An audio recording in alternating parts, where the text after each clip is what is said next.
We are here, and we're glad you are, too. Welcome into our humble studio. Dory Noka, a couple All-Americans, Chris Doring, Booger McFarland.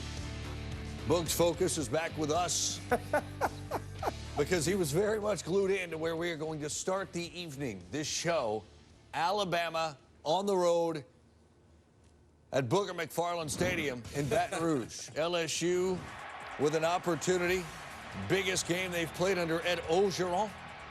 Nick Saban and company, 20 wins in a row coming in earlier in the morning on SEC Nation. Marcus Spears channeled his inner Ric Flair when giving his game prediction.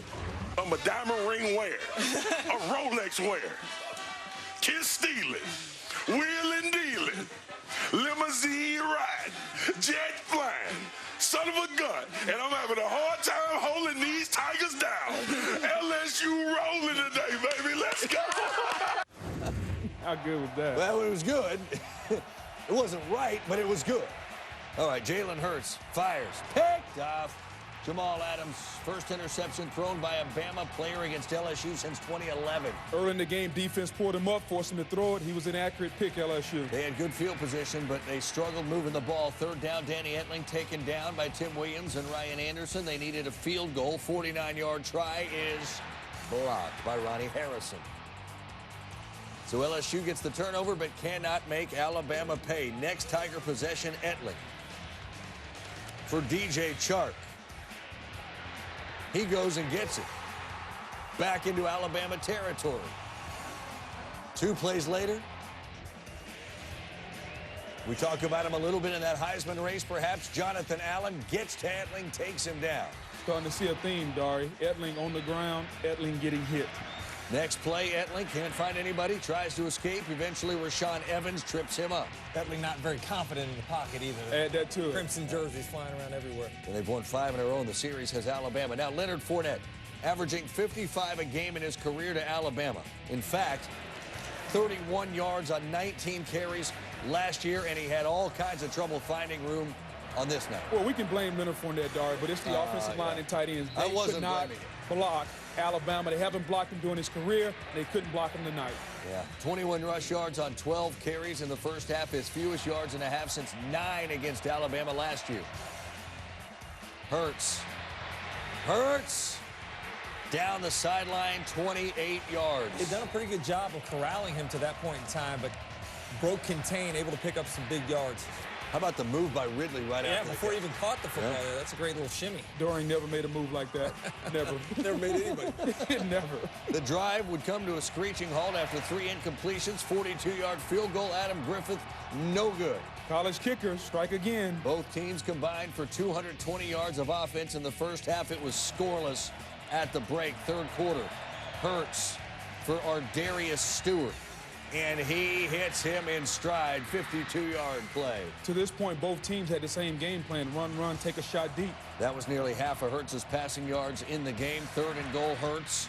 Hurts is stopped by Duke Riley. 4th and goal. Look at Lane. Let's go. They do. And they're stopped.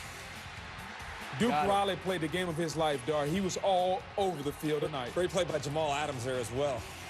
So, a couple of possessions later, 2nd and 6 now for Alabama. Still third quarter, still scoreless. Hurts tries to scramble. Frank Herron strips him. Arden Key recovers. Another great chance for LSU with great field position, but no points booked. And so far, LSU's gotten what they wanted. Good field position, 2 turnovers from Hurts, but could they capitalize? Not so fast. First FBS game to go scoreless into the 4th since Wake Forest, Virginia Tech 2 years ago. Early 4th. Bo Scarborough, physical runner down the sideline. That play was after a timeout. Great play call by Lane Kiffin. 3 plays later, Hurts. Oh, they can't get him. Touchdown. Alabama strikes first in the 4th quarter. Was not a designed run there, but great improvisation by Jalen Hurts. Etling hammered by Ryan Anderson. Ball is in the air. Minkah Fitzpatrick with the INT, his 4th of the year. They look at it. Yes, it was a pick. Play stands. Following drive. 3rd and 15. Oh, here's the gut punch, huh? Backbreaker. Oh, Backbreaker. Looks like Lane Kiffin and Alabama were going to settle for a field goal, quarterback draw, and that is a back-breaking run by Hurts. Ate about 5 more minutes off the clock because of that first down. Yep, needed 15. He got 23. Then Hurts keeps it again. Another first down. He went for 114 on the ground, threw for 107. Third 100-yard rushing game by Hurts. That ties for the most in a single season by a Alabama quarterback. He becomes the first player this year to rush for over 100 yards on LSU's defense. Marty Smith with head coach Nick Saban. Coach, 6 in a row against LSU. From your perspective, what enabled you guys to win this game tonight? Well, I think it was just all perseverance and guys making a choice to keep competing in the game because, you know, I guess you could call it winning ugly because, you know, we didn't do things great, but I think it's a great competitive character that our team showed, and I'm really proud of them for persevering in a place like this against a very good team.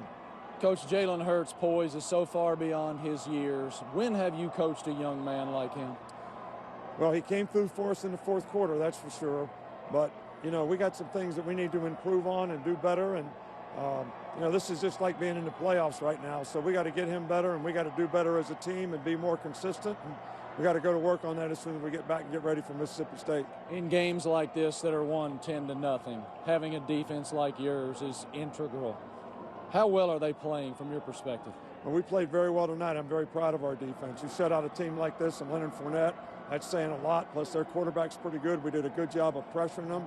And they didn't make very many explosive plays. They made one explosive play, and I think that was huge. So Nick Saban gets to 200 official career wins. He is the third fastest coach in major college football history, behind Joe Paterno and Dr. Tom Osborne, to get to 200 wins. Congratulations to Nick Saban. That's 21 wins in a row overall. That's 6 consecutive wins against LSU. And if I just heard my man Stewie over here to my right say it, in the last 20 years, LSU's been shut out at home 3 times, all by Alabama. Boog, I'll let you start here. You were watching, heavily invested in this. What'd you see? Well, first of all, Alabama was going to take Leonard Fournette out of the game, and they did that in a tremendous way. And they're going to put the game on Danny Etling. And this defensive line, Alabama, led by Allen and Anderson and Tim Williams, got after the quarterback, and they beat Danny Etling to a pulp. And the difference maker on the offense, once again, wasn't Jalen Hurts handing it off. It was Jalen Hurts in the zone read game and his ability to line up and run the football. We said LSU had to make Jalen Hurts throw the football. Well, Doran, guess what? They couldn't do it because he ran for more yards than he threw for tonight. And his legs, his ability to move the football with his legs in key, crucial situations, especially in the second half, that was their offense. That was the difference in the football game. Yeah, you got the feeling that Nick Saban was pretty confident that his defense wasn't going to give up points to LSU's offense. He got Lane Kiffin to call a pretty vanilla game. They didn't do anything that was going to put themselves in a bad position.